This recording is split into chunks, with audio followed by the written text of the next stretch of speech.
Well, good morning everyone, or good afternoon depending on when you're watching this. It is the afternoon for us. How you doing, buddy? I'm good. How are you? Yeah, I'm good.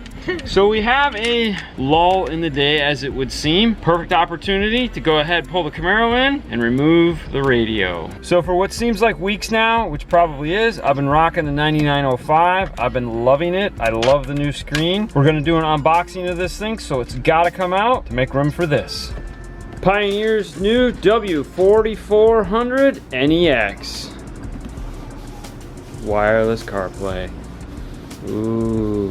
Now we're not just gonna pull that radio out, put this in and be like, hey, rock on.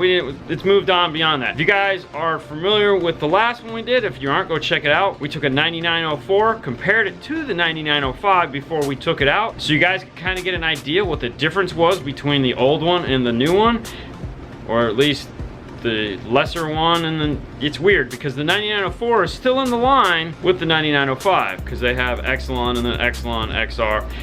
Today's not about that, so go check that one out if you haven't seen it. Today is about the Pioneer. We have a 4201 and a 4400, and we're gonna give you a brief what's the difference before we get it in the car. Now Fernando's gonna go ahead and yank that one out of the car for me, so I have time to do this unboxing review.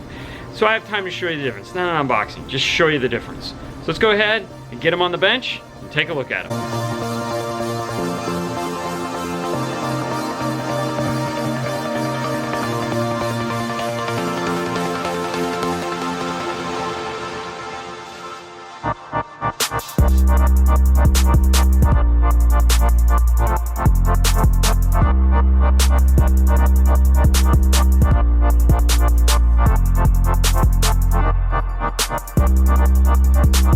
Now this 4400 has actually been sitting over in the showroom now for, well, since it came in. Paul immediately opened it up. So we've already got this one out of the box. And right away, looking at the back, we can see a difference, but we'll talk about that in a minute. Let's grab the 4201. So for those of you that are unaware of what a 4200 and a 4201, why there's a difference between the two, there's actually physically no difference in this unit. It's this guy right here, the backup camera. 4201 comes with a backup camera, and it's just sitting right here on the top of the box. So once you pull this stuff out, you'll see there's a 4200 in the bottom. All right, so these are the two radios. This is the 4200, this is the 4400. Mic in a blue bag, mic in a white bag. Single USB, single USB. Okay, this is the part where I go, are you kidding me, Pioneer? Seriously, 2 USBs, is it gonna kill you? Really? GPS antenna. One of the stipulations of wireless CarPlay is a GPS antenna. This doesn't have that. Bag of screws.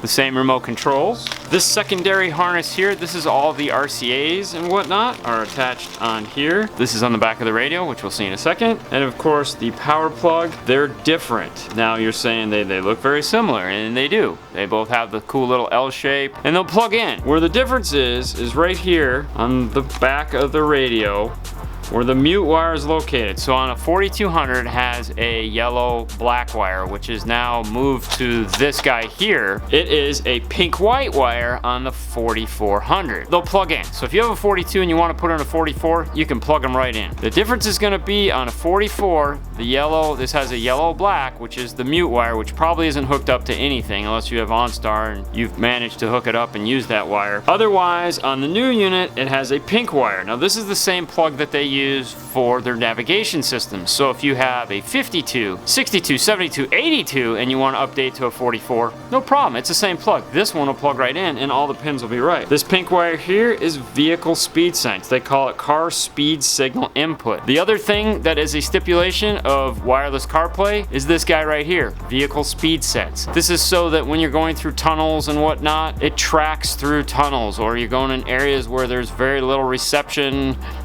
it knows the car is moving. Now they're both still detachable faces.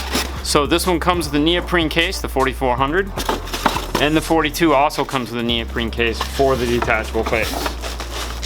So as far as cosmetics go, right off the bat, you're gonna notice a difference. This is the 4200 right here. It has this lighter gray, thicker, flat touch bar. This is the 4400. It is now shiny black to match the rest of the face, and it's got a slight bevel to it. If you wanna see what this looks like, this is the same face that is on the 2300, the 2400. All the current NEX models now have this beveled look right here. And honestly, all these buttons are identical to, let's say, a 23 or a 2400. The back is where you're gonna notice the bigger difference. Now, if you'll notice, there's a pigtail hanging off of the 4200. This doesn't have that because that pigtail is now moved into this harness here like we just showed you. So this is the 4200, this is the 4400, and they are totally different. I mean, yeah, they still have a fan in the middle, but other than that, totally different. This design has been around for probably 5 or 6 years now. This design is brand new, and this is designed to optimize sound quality. So they've moved things around. Things that create noise are on one side of the radio, things that don't create noise are on the other side of the radio. So it's designed to be way nicer. Let's start over here. 2 USBs are located here. 2 USBs are located here. Just looking at the two, this USB here where it's mounted is actually about 1/4 of an inch in deeper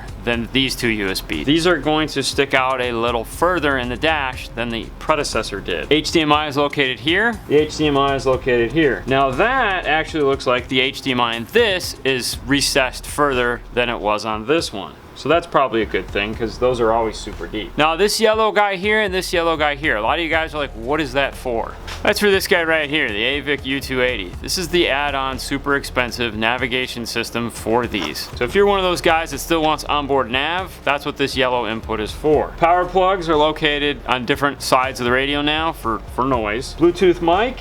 Hidden way up here, Bluetooth mic. This always gets hidden by these. It's kind of annoying, so I'm glad that they moved it over here. FM antenna stays in the same spot. iData link connector is here. iData link connector is here. That stayed about the same. Sirius XM. So this is the wired remote here. This top one is the wired remote here. Now if you notice, these two are the exact same size. Probably want to pay attention when you're plugging in the steering wheel controls. The bottom one is the rear audio out. This has the capability to dual zone, which means it will play what is in the DVD player on a screen in the back, but still play the AM/FM radio up front. This is the output for that. The new GPS antenna is located here next to your USBs. And then of course we have this new plug here, which is the main harness for the RCAs. So as you can see, there's difference on the back. Now setting the two units side by side and lining up the front here, you'll notice that they're about the same when it comes to depth. So that's a good thing. This didn't get any deeper. It just moves those USBs to where they're gonna stick out more as opposed to on this one. Now this unit is still the detachable face as we said, that's why it has the case. Here's another look of them side by side. Shiny black, kind of gray. The screen itself is supposed to be a little bit different. It's supposed to be a little bit more vivid. It's still 800 by 480, but it's supposed to be a more vivid screen than this one. So let's go ahead and power them both up and take a look at it. So what we're looking at here is the 4200. This is the basic screen when you first power it up. Let's get a little bit closer. Now a side-by-side comparison. This is the new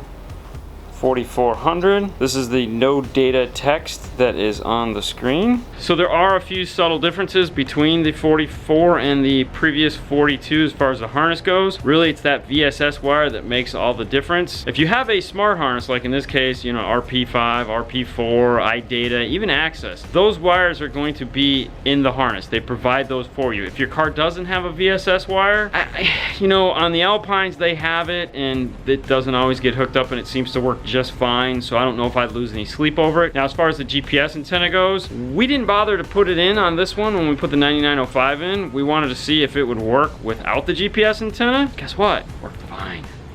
Do what you will with that information. It's up to you. We knew we wanted to leave it out because we wanted to see what would happen if we didn't put it in, because we knew that would be a question at some point. Fernando's going ahead and getting the radio mounted into the dash kit. I'm gonna go ahead and put the connectors, these guys right here, onto the Pioneer wiring harness so that we can just plug it in, and then we'll take a look at it in the car and hook up wireless CarPlay.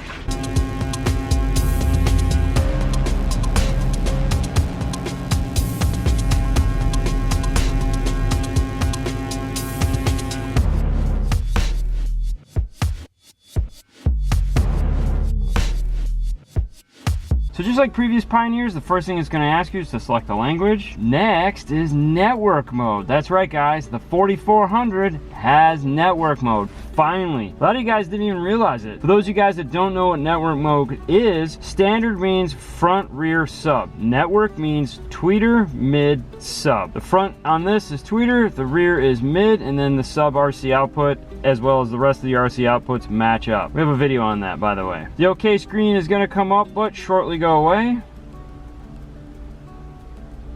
There we go. And now we're on to the main home page. You can still tap the clock and set the clock, which is nice. They didn't mess that up. It's 3, so we'll go. What happened? Oh, wait a minute.